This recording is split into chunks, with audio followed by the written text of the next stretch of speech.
Hello, and welcome to Outnumbered the Podcast. I'm Audrey. And I'm Bonnie. We are experienced moms to a combined total of 19 children. In our weekly episodes, we explore relatable topics using our perspectives of humor and chaos. Tune in for advice and encouragement to gain more joy in your parenting journey.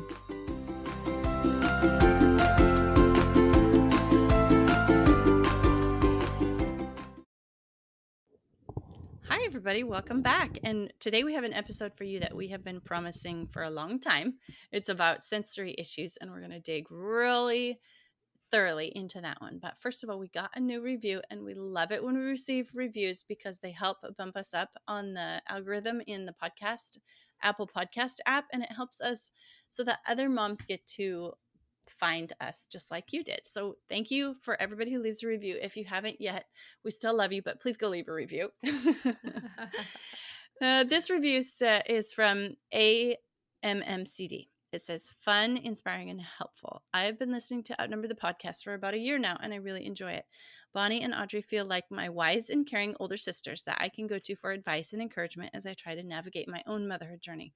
I have 4 young boys, and I need all the help I can get. Their episodes are packed with great tips and helpful information. I look forward to listening to Bonnie and Audrey every week. I finally decided to leave a review after hearing their most recent episode regarding Roe versus Wade.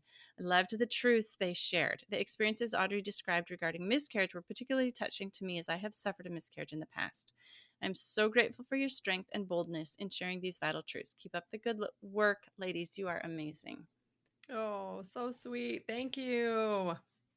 Thank you so much for that review and also for specifically commenting on that episode. You can leave more than one review. If you listen to different episodes and you have thoughts. But we really felt vulnerable in both recording that episode and putting it out there in the world. So we really appreciate you mentioning that one specifically. Thank you. Yes, we super appreciate it. Okay, so today's episode talking about sensory processing disorder. Now, you might have already heard of this, you may not have, you might have some experience with it, maybe not, but we're going to talk about what it is, what it looks like, and maybe even break down some stereotypes you might have about sensory processing, and then also talk about how to help kids that struggle with this, and maybe even help yourself if this is something that you struggle with. Yes, we have been promising this episode for a very long time. I know I have referred to it quite often in the past because I myself am someone who has sensory processing disorder, but did not discover it until did not discover that there was a name for my stuff that I had going on until I was an adult. And I was actually sitting in a bookstore with my husband and I after we were married, and we're just sitting there reading books, not much to do. We didn't have any kids yet. And I was sitting there reading this book called The Vital Touch, and he was reading his own book. And I just started bawling when I was reading this book. And he was like, honey, what's going on? We were nearly married and stuff. And I was like, there's other people in the world like me. It was like, I'm not like messed up in the head. There's like actually a name for what's going on inside of me. And he's like, what are you talking about? I'm like, I need to buy this book. I need to take it home, and everybody I know needs to read it. So anyway, if you're listening to this episode, where we're going to dive into it a little bit, and we're going to help, hopefully, if you have kids that have this going on, or maybe you don't know what's going on with your kids, maybe this might help and you can help them out too. Yeah, definitely. So sensory processing disorder, in a nutshell, is an improper fight or flight response to normal sensory stimuli. So you got something normal going on, and your body, your brain is telling you that it is a danger situation and you need to fight or flight. And we're going to talk about a whole bunch about this in depth. Right. Okay, so let's talk about the senses for a second. The ones we're used to talking about, right? Sight, hearing, taste, smell, touch, those 5 senses. Okay, so some descriptions also include 2 internal senses. One is body awareness, also known as proprioception. I think I'm saying that right. So that's motor control and posture, or also movement. So sometimes known as vestibular is a sense. And then also there is interception, which is an internal awareness of hunger, if they need to use the toilet, the temperature around them. So these are just kind of a deeper level of a sense that many of us probably don't think about if we don't struggle with this. Right, right. So those two internal senses, motor control, and then the inner ear balance. Like if I have, for example, if I'm riding in a vehicle and I'm feeling a little bit nauseous because my inner ear stuff is off, then I'll have a harder time dealing with the sensory things that are bugging Mm, me, or that interception. Like if I have to go to the bathroom and I can't get there for some reason, then I'm going to have a harder time dealing with the sensory stuff because I've got this needing to go to the bathroom thing mhm. on going on. Okay, so just an example of this real quick. Um, so a proper response is you smell something and you're like, "Oh, that smells good," or "Yeah, I don't like that smell." An improper response is you smell something and you're like, "I need to get away from this smell before I die. If I can't get away, the thing making the smell is going to die, but something is going to die." That is like an improper response. It's yeah, the fight or flight Mhm. mechanism kicks in and it's just a smell, right? To most Right. people. Right, right. And one thing that I think about when I try to help people with sensory processing issues, or be a little more compassionate, is that there are literally hundreds of things that my body is experiencing at this moment, because this is not something I've struggled with, that my body and mind are able to ignore. Right? I am ignoring the fact that I feel my hair on my neck, that I feel my t-shirt, that I have undergarments on, that my shoes are slipping off, right? My brain is able to filter out a lot of this sensory input, and so that I can function, so that my brain can think about the podcast we're recording and not how my shoe is falling off. And that's not the case for everyone. And so to have this constant overload of sensory input is really, really difficult. And as Audrey's saying, like, one thing is bothering you, so you can't function normally because it's just this incessant alarm bell going off, right? Yeah, yeah. Like for example, if I have you're right, exactly that the message never stops coming in. So let's say I have a seam on the inside of the toe of my socks. This is one for a lot of sensory sensitive people. I never stop feeling that through the entire day. Mhm. Like by the end of the day, I will just be like panic mode because I have had my brain telling me all day, "You're going to die because this seam of this sock is touching you," or something like that. And so it's very hard to walk through life or, as a kid sit in a classroom because your body is giving you these alarm bells. You're going to die. Your sock is Something's wrong. Yeah, your something's sock wrong. is killing you. Yeah. Yeah. Yeah, man, that's hard. So there are actually two different types of sensory processing difficulty, and this is something new that I learned today, and that is hyposensitive and hypersensitive. So most people assume that all sensory processing is hyper, where they just avoid any input, right? They don't want anything else touching them, or anything else to hear, or anything else to touch. But there's also hypo, and this child or person craves sensory input and is actually looking for more. Right, right. Now, when everything I speak to in this podcast, for the majority, I am hypersensitive. So I'm avoiding these inputs. But interestingly enough, when we get down to the help section, interestingly enough, some of the therapies or some of the methods that I use to help are actually like lean toward the hyposensitive side. So Oh, we'll get into interesting. that in a little bit later. So I wanted to actually go through some of these common signs. Now we're gonna link to a website in the show notes. It's called Sensory Smart Parent, and this website has put together a lot about sensory processing in a very helpful way. So go check it out if you think at all you or your child has this. But I'm going to go ahead and read through their list of common signs of sensory processing issues, so that you might know, like if you key in right now, "Oh my goodness, that's my child," like you can really take advantage of what we say for the rest of the episode. So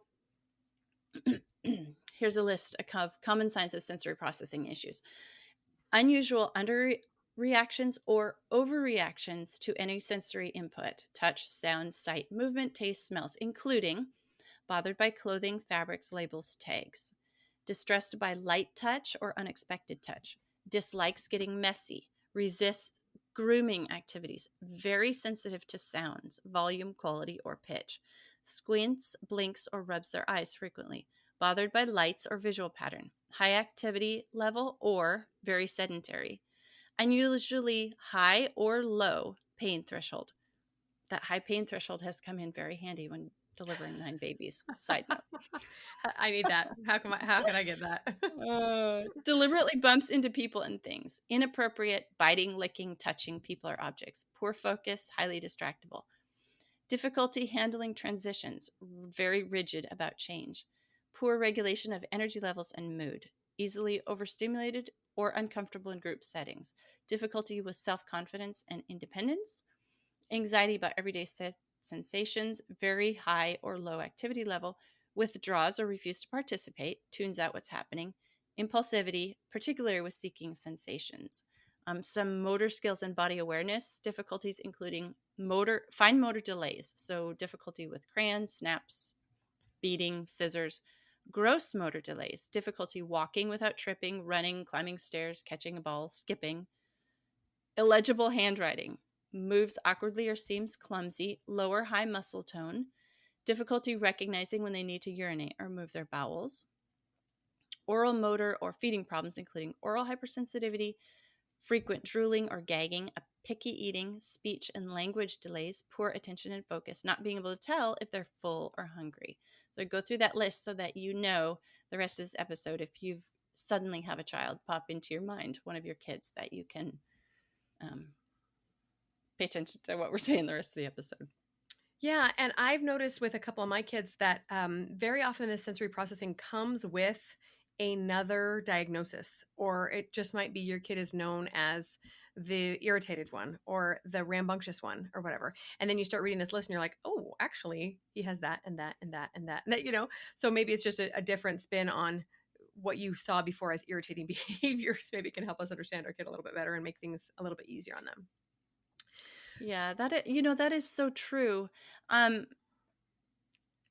I didn't know, because I said that when I found out as an adult what was going on with me, that means that my parents didn't understand what was happening with me as a child, and so I got a lot of those labels and was told things like, "There's not really your brother isn't really making that annoying noise," or "You can't really hear him chewing or breathing across the room or across the table." Like, it's all in your head was something that was said to me a lot, which really um maybe it can help your kids out, and maybe there's something else going on. But just okay, so another thing is that oftentimes kids with autism have a lot of these sensory issues going on, but it is separate from autism. It's just because they have all these sensory issues going on does not mean that they're autistic. So they are,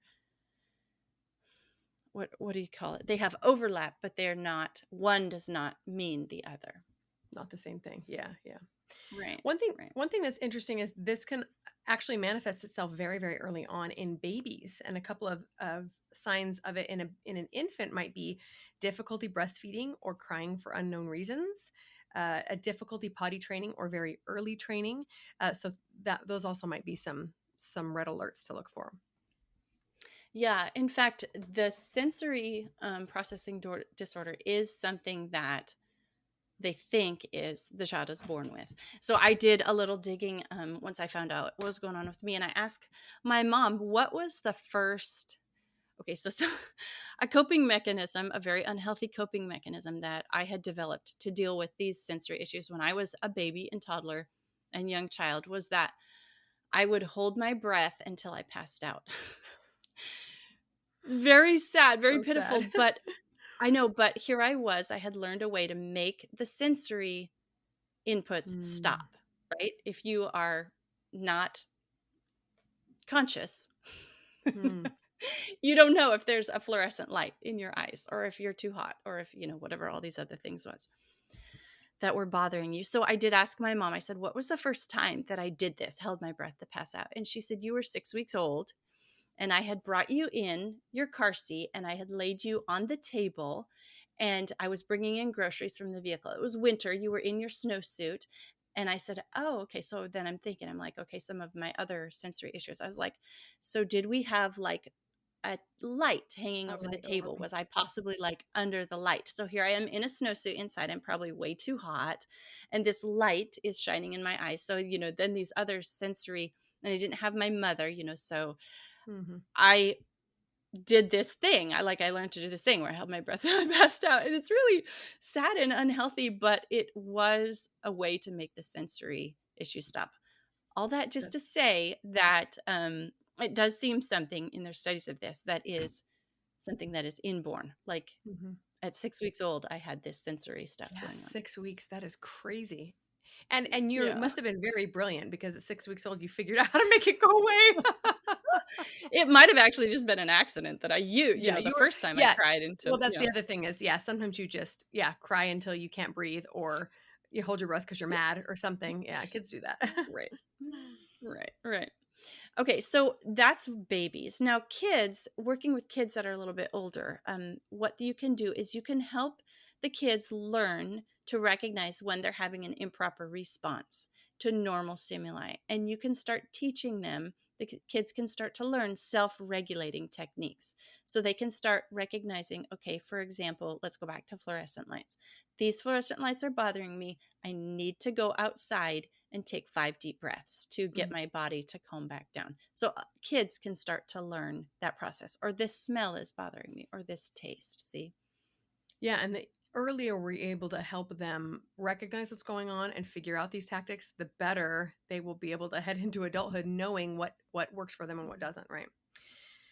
So, like we said, as teens, as they grow up, they begin to understand that they didn't choose this for themselves, right? That's really hard to explain to a young child. It's like, why is this so hard for me? It doesn't seem to bother anybody else. But teens can start to understand, oh, this is just the way that I am, but I can work with it and I can make it work for me. Yeah.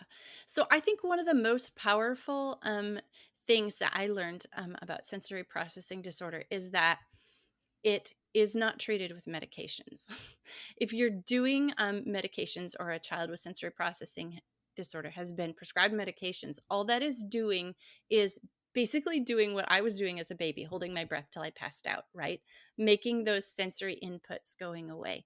But a much better treatment for sensory processing disorder is to learn the ways to help. So, all these things we're going to talk about in the rest of the podcast. It's important to look at the sensory, what's going on with the child before medicating for a symptom that appears on the surface to be caused by an anxiety order or ADHD or autism. Maybe it's a sensory thing that is better to teach a child how to deal with and how to use some of these things than hold their breath and pass out. I mean, the equivalent of, medication is not dealing with the things that are bothering them. It's just teaching, it's just a medicated form of holding your breath till you pass out. So that was really encouraging and empowering to me when I found it out. Hey, just because my brain is giving me this fight or flight information doesn't mean like there's something I can do to make it stop. Okay, so when you start looking into this, if this is something that affects you or someone in your family, you will probably hear them refer to a sensory diet plan, which is not really an actual food diet, but rather a regimen of activities that you or your child can participate in to try to help um, this overload or underload, whatever you are and your child are dealing with.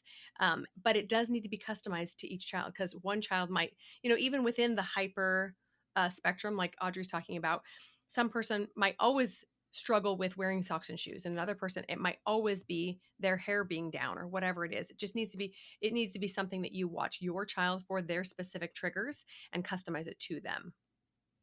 Okay, so that is with a caveat to say that for me, and I think I've noticed for my kids, which some of them do have sensory issues, food diet is very important because it's also connected to your brain. So if your brain is struggling with that huge load of M&Ms that you just ate, it's also going to have, Mm. like when I eat bad, I have more sensory issues. Okay. So it is Mm. connected to your brain as well. But what we're talking about in the rest of this episode is ways to help, as in a regimen, things that can actually be done to help these kids. All right. So we're going to go through each of the ways that they might have sensory issues going in and some ways that you can help.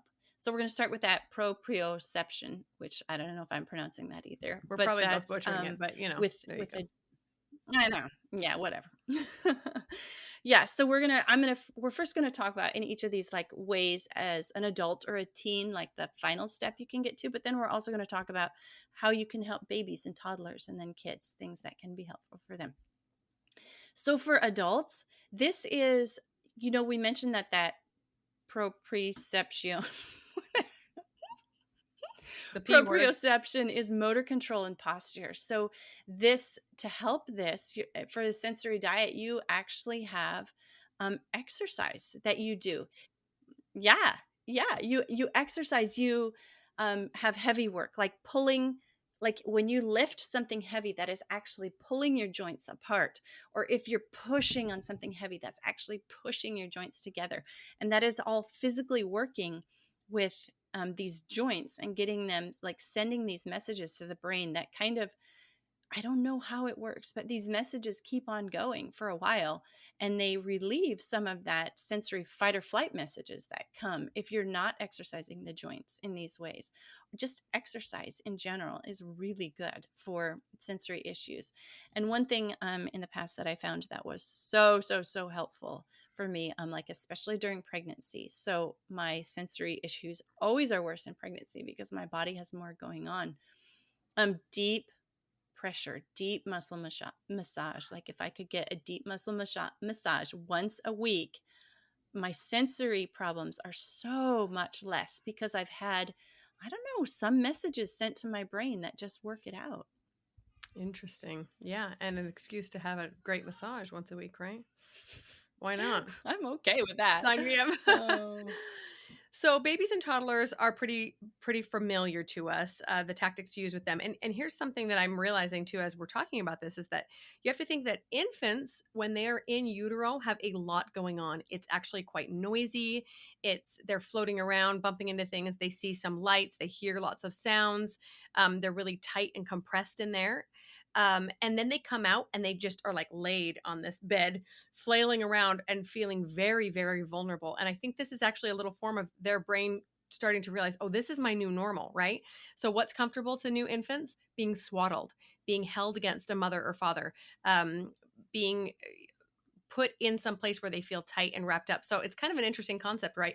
If anything drastically changes in your life, obviously you're going to want to feel that comfort of whatever was familiar before. Weighted blankets are also good for these babies and toddlers. Pushing them in a stroller, like I said, wearing them in the front on the front or back. And then for older kids that have their own ability to use their bodies, right? Trampoline, playing hopscotch, jumping rope, vacuuming, moving laundry over. Like we can really make this work for us, right? Carrying wood across the yard, big stacks of books, any number of things to get these muscles working together. Yeah. Yeah. You just are sending that information to the brain that it's somehow overriding the other fight or flight stuff. If you're working the joints and the muscles in these ways, it's helping out. There is another side benefit of vacuuming that when I was a kid, when I was just really, really having sensory overload, something that I would love to do is vacuum or listen to somebody vacuum because it like drowned out The white noise. everything else. Yeah. There were no other inputs coming in. Yeah. Yeah. Yeah. Although, has anybody ever done a considerable amount of vacuuming when you have an infant at home? There's always phantom crying in the vacuum, just like in the shower. You know how that goes. I know it. I Who's crying? know. Turn it off. Nobody. Oh, dang it. That's so funny.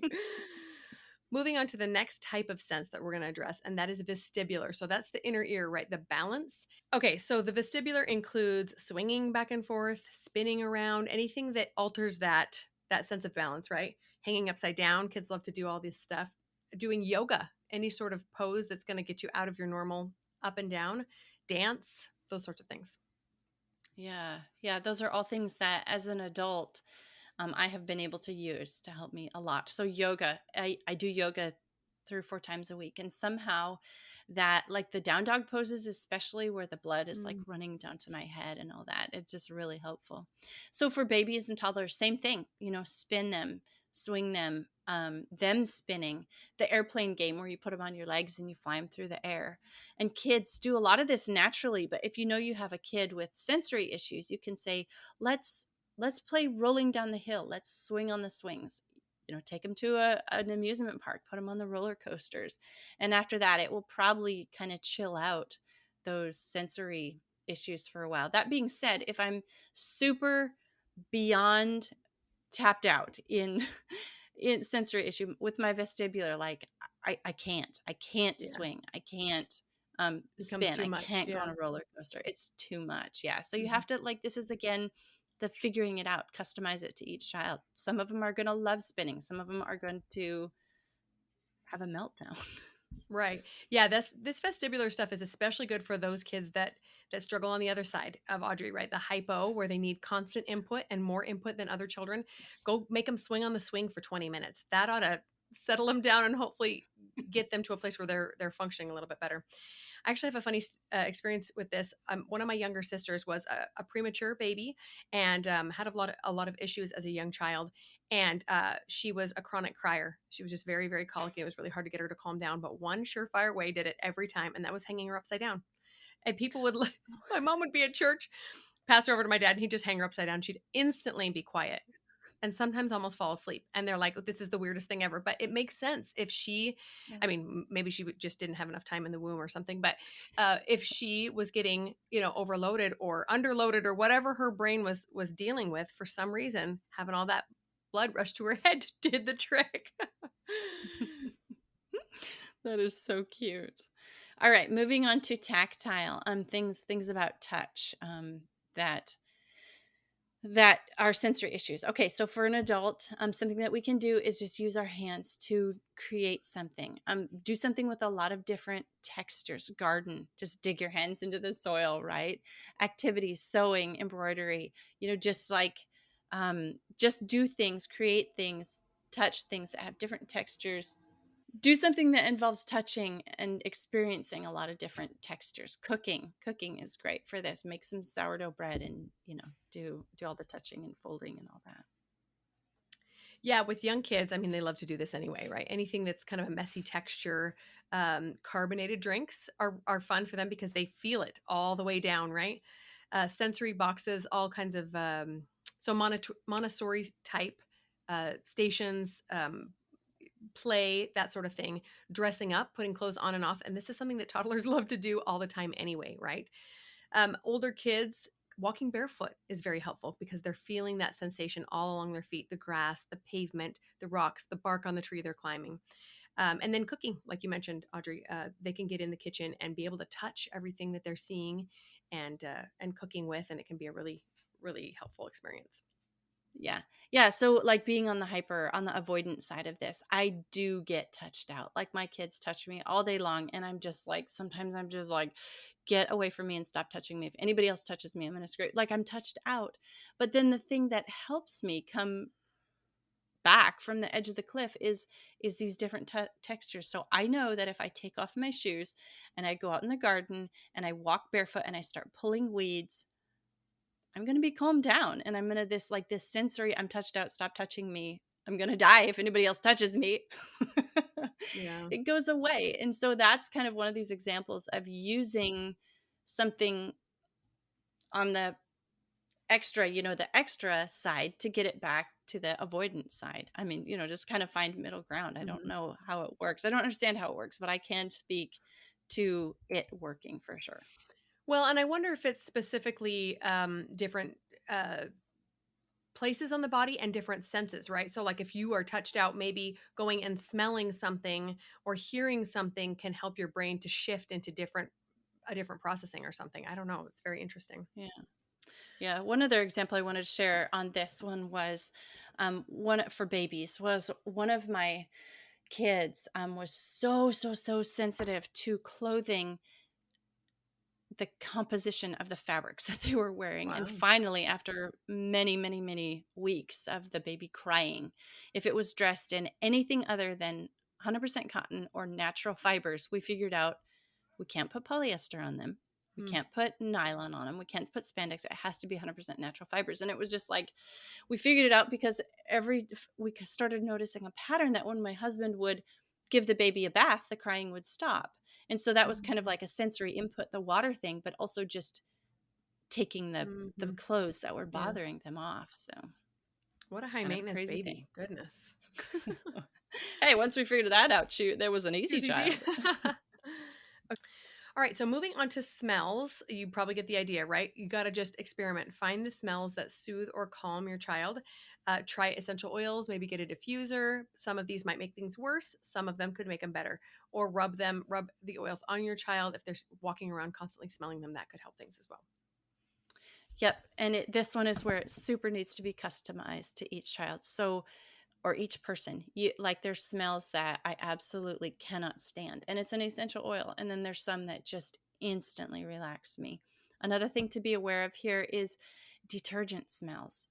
So your kid's sitting in a class and they're having a meltdown, and they maybe can't put into the words that the kid sitting behind them, their mom washed their clothes in a very strongly scented detergent, Mm-hmm. and that smell is not going away for your child, and they're Mm-hmm. having this fight or flight response. Detergent smells is a terrible one for me. I use all unscented everything in my home because I just can't deal with the smells, because the Yeah. message never goes away. Yeah, totally. Okay, so tastes. Try new things and encourage your child to try new things, but it's okay to keep common foods available. Sometimes your kid is going to get into a rut. This can be really frustrating too for a parent who's trying to feed their child something nutritious, and they just know that applesauce is safe, and they just stick with applesauce forever. So you might want to encourage them to try something maybe with a similar texture because you know they're okay with that one. But don't push things too far because there is something else at play there. It's not just they're being picky. Yeah, I don't have a lot of experience with sensory problems with taste. Sometimes textures, so they're kind of Yes. connected. But Mhm. definitely, if your kid is a picky eater, go get that sensory checklist from the Sensory Smart Parent that we've linked in the show notes, and see if your kid has other sensory things going on if they're a super picky eater. Sounds is the next one, and I think pretty much every one of us can understand how a sound might be a struggle for somebody with sensory processing issues. You can try adding music, right? Like soothing music or white noise can also be very, very helpful. But if it's the overstimulation, then earplugs. There are special kinds of headphones that have white noise in them, right? Or just noise canceling can be really helpful. Creating a quiet time. So this is something that I do for my own sanity, is to have a quiet time during the day because my house is just loud. I don't want to say 24 hours a day, but I don't know, 18 hours a day. So this can be very, very difficult and can overstimulate a child. But also be aware that if your child is on the other side of the sensory thing, he or she could be the one making the noise all the time. And you just want to get rid of this child, but they're the one that needs that input. Yes. Okay. So, kind of a subcategory. Some people disagree that this is connected. Some people think it is, think it isn't. Whatever. We're just going to include it here because it is a sensory oversensitivity to noises. It's called misophonia. This is, you're super sensitive to noise. So, like other people, the sound of other people chewing, somebody else's breathing, a rattle in a car, a whistle in a nose, something like that. And I would have to say that one of my strongest areas where I have sensory problems is with sounds, because my ears Mhm. are so sensitive. Yeah. Yeah. So yeah. So if you think like this is one for your child or for you, go ahead and search a little bit deeper into misophonia. Just a quick story here. We were sitting in our living room and my mother-in-law was there. And I said, "Oh, your phone is someone's calling you." And she's like, "I don't hear it ringing." She said, "I left my purse in the entryway where I came in." I said, she goes, "And it's on vibrate." And I said, "Well, I know, I hear it vibrating." And she's like, "You can't hear a phone vibrating." I said, "Oh, actually, your phone is vibrating. You're missing a call. You might as well just go get it instead of argue with me about whether I can hear this or not." Trust me, I have very good ears. Which my kids hate. They're like, "Mom, we can't get away with Of course. anything." She hears everything. Yep, I that's true. know, my poor kids. One of my sounds that is really instantly flags the fight or flight response in me is triggers the fight or flight response in me is the sound of whistling or snapping, which kids love to whistle and they love to snap. But mommy has trained her kids that they have to go outside where I can't hear them Mhm. to make their fun little noises because Yeah. Yeah, they because don't want mom to will go die. crazy. Thanks so much. Okay, so the final sense is sights. these children or adults can be sensitive, especially to specific kinds of lights, like fluorescent lights, Audrey mentioned before, blinking lights, strobe type of thing, really bright lights, or even low lighting, anything that's out of the ordinary. And for these kids and adults, the less screen time, the better, because it can really take a toll on your brain. Yeah. I think my kids have learned that the fastest way to turn mommy into a grizzly bear is to take a light switch and flick it off and on, off and on, off and Oh, on. yes. Because I turn into an absolute screaming animal because my brain is sending me this danger, danger, danger. That's what I mean. It's just a normal light turning on and off, but not for my brain. My brain says, that person needs to die doing that, Death. or I'm gonna die. I know, death. I did mention fluorescent lights. So fluorescent lights, what they say is that the person with sensory issues can actually perceive. So a fluorescent light works and uses less energy because it flicks on and off at a high rate of speed. And so the person with a sensory processing thing can actually see that flickering. Interesting. So Yeah, in I fact, know that when I go into a mall or a building or Walmart or somewhere that uses fluorescent lights, that I have a time limit before I'm going to go bonkers. So I have to have my plan before I go in and get in and out. Otherwise, I just turn into a ball of mush or something that can't function. that's super fascinating. And I have noticed in videos, like if I do a video on my phone and it's somewhere with fluorescent light, that it flickers quite a bit. And for most of us, it's not something that we notice, but the video, maybe the frames per second are too slow to capture what it's supposed to look like. But man, you have like Superman eyes. Yeah. No, it's like I think I went roller skating or something when I was a kid, or a dance or something, and there was a strobe light, that, and I was physically sick. Like I had to leave because I was physically vomiting, and then like for days it took me to get Wow. over that fun Yeah. party light thing that Audrey almost died. Yeah. Yeah. Yeah. Sensory processing disorder is a very complicated thing, and because there are two ends to the spectrum, it can be difficult to call out. But if this is something you've struggled with, you're probably going, yes, yes, yes, yes, and totally understanding this. And if not, but you know someone who has, maybe this has offered a little bit of insight for you guys in understanding this person a little bit better and being compassionate and able to give them some coping strategies so that they can cope with life a little bit better. Yeah. I want to say here that as a fully functioning adult, well, I mean, you can probably ask Relatively my functioning. husband. Yeah, like sort of. I've shared a bunch of stuff in this episode that kind of makes me seem like a highly sensitive person, actually. But if you meet me on the street, you're not going to know about all this sensory stuff that I have going on. I'm not tooting my own horn here. I'm just saying that you can develop coping strategies. You can start your day with a massage. You can do yoga through the week. You can have some essential oils that you put on or diffuse. You can know your triggers. You can go through life with nobody else knowing that you have this going on. Not that that's the point. I think the point is that I feel so much better. Like I don't feel like I'm going crazy. I don't feel this constant fight or flight. Like it's kind of like an adrenaline rush thing, really. I mean, that's what fight or flight is. And so you can imagine, living your body in constant state of fight or flight, you're going to be in adrenal burnout. You're going to have some serious health issues. So I just hope that if you do have sensory processing disorder, or one of your kids does that, this episode and me sharing so much about my issues help you, give you hope and empower you to be able to help your child, and that this is something that's completely manageable. And I wish you luck. If you guys have further questions for me, specifically for either one of us, reach out to us at outnumberedthepodcast@gmail.com, and we'd love to help. That's it for today's episode. I'm Audrey. I'm Bonnie, and we're outnumbered. Thanks for listening, friends. Click the link in the show notes to subscribe to our email and never miss another episode. Show us some love by leaving a review on iTunes or sharing the podcast with a friend. Thanks for all your support. We'll talk to you next week. And activities, we'll pause for the combine to drive by. I was going to say something big is out there. gonna get my drink while we're pausing. Do something that involves touch. Yeah.